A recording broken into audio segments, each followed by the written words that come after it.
Uzodinma kinukwa ma say ọ bụrụ na ikwa amayo ibe ezia biko na anyị na screen more before I dive on ime ebe ajụ that write up say attention Hope Uzodinma the Ebulu Obube community has sacrificed enough land for the government.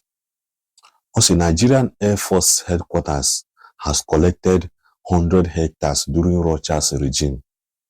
So na chikowa that no enwele ana in Imo State, a village mentioned here.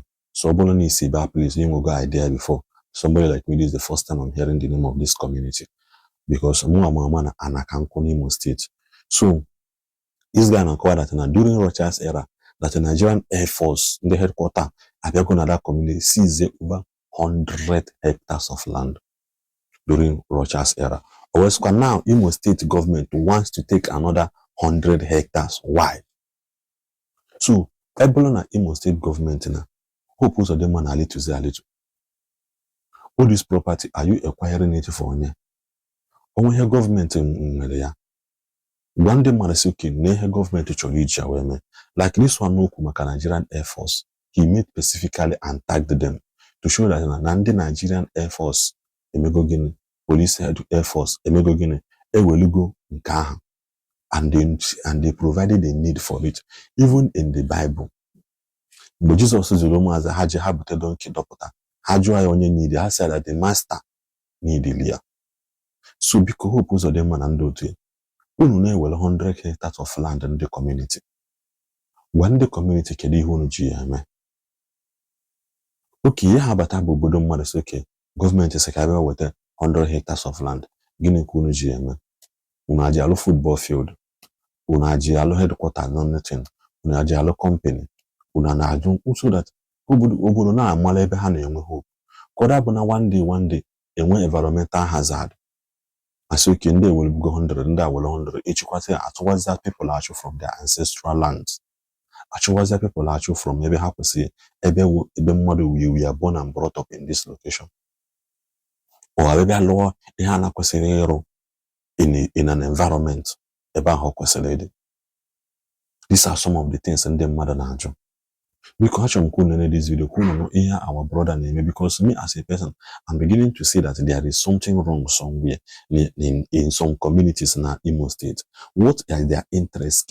Interest government in such environment, and when interest in such places. So Hana Chukuma, Manabiko, the name of this video, one name contributed no boss and Kata Yowo, Simbatala Hose in Yamaka. Because now Imo State government and was Konyamana Yama or the one. Adama, a very quick one. After me, George State Imo. Ole ihe ndebele obube mere government Imo State. Can we individuals name encroach into the land of Ebele? Ole ndebele obube. Can the Air Force narala ha almost 100 hectares. Open in a guy port. In a guy port. Iga hu otu Air Force shiri Kurala. No compensation, no. No compensation for that 100 hectares of land. Air Force. Okorocha gave Air Force that place without compensation to the people. Oremma. No compensation given to Ndebelu. Accrue 100 plus of land from there. Near the Air Force. But God him come by here with a land Ndebelu Benyen Air Force. Ole Air Force regarded there. Ole Air Force suruga ni me bobala 100 plus gini ka haji aruga. Yes, government wala. Government ige mwezi ala mwegida ala mwete na native land in the madu. Okay. Air Force have 100 hectares so. Oh yeah, the last week. Imo State government. Atura hala batama hani mo London madu nebelo bube. Kukura hala ndebelo bube. Batama ihe ni lende madu kronubi. Alaya ni. I brush everything down. Harvest. I brush her down. People are suffering. Women are dying. People are suffering in that table of Bube. And the government of Imo State. Are banking.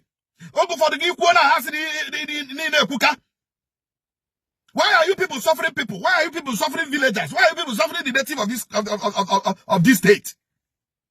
Okay, unu akụkọrọla ha na another 200 or another 100 hectares of land. Bamazia n'ime village azụlọ ndị mmadụ. Na backyard ndị mmadụ kunu gazere na-enye ọda a ga-apụ ebe akwapụ ụlọ. Hey, n'ime village o. Ọwụ na town, n'ime village. N'egbelu obube, Owerri North. What is wrong with our government? Ala unu na-akụkụ n'eji eme gịnị? Unu eji eme gịnị? Abram Chirasa nwane eri asị na gọọmenti eme na ala ha kwa kamgbe 1980 ha. Kamgbe Sam Mbakwe na emere ala ahụ akụkwa ya kamgbe ahụ.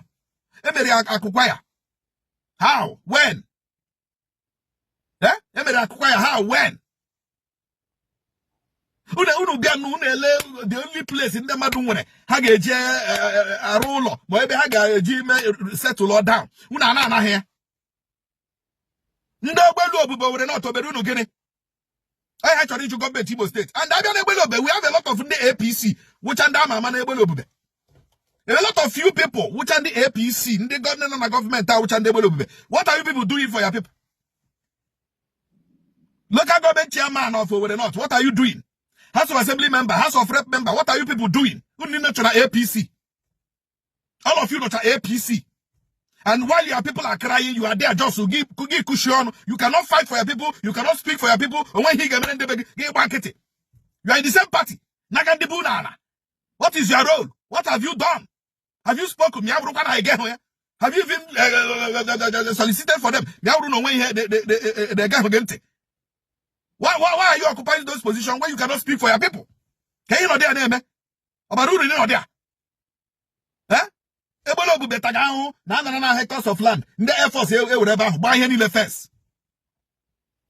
Now government have a particular key to acquire the remaining plot of land from the Ebola obube. Olebe where will they expand tomorrow? Olebe ndị ga-ebi settle down tomorrow. Ọchịchị steeti Igbo leba anya na ala ihe amege n'Ogbele obube. Leba anya n'otu rusha afuga ala ndị Ogbele obube. All the very, very important. Government is about caring for the people and the welfare of the people. No compensation. No dialogue. We are just waiting and land them. Is that how to be a government? No dialogue, no nothing. We are just waiting and land them. And that community when is it? Gini ke eze megedi. Gini ke eze meze omega gini. Nah, but now we not cause the problem. No. Relocate them now. No, pack them out from their community now. No, we're channel and they then Burun Hagakafanchan. Oh yes, Parasan and Debo Para Bugan Hakafanchan, relocate them to Kafanchan or relocate them to Sambisa Forest. We are going to Maduzurike. Well, draw teacher with her. No compensation, no dialogue. Una we gonna land them mad. Is that what the law said? Anyway, no problem. I believe that every government coming in must reverse all these things. Or him believe. Ndebele obube. Sobano. Kaje feya chukunaka. Manakana ganubi. Kajinaka.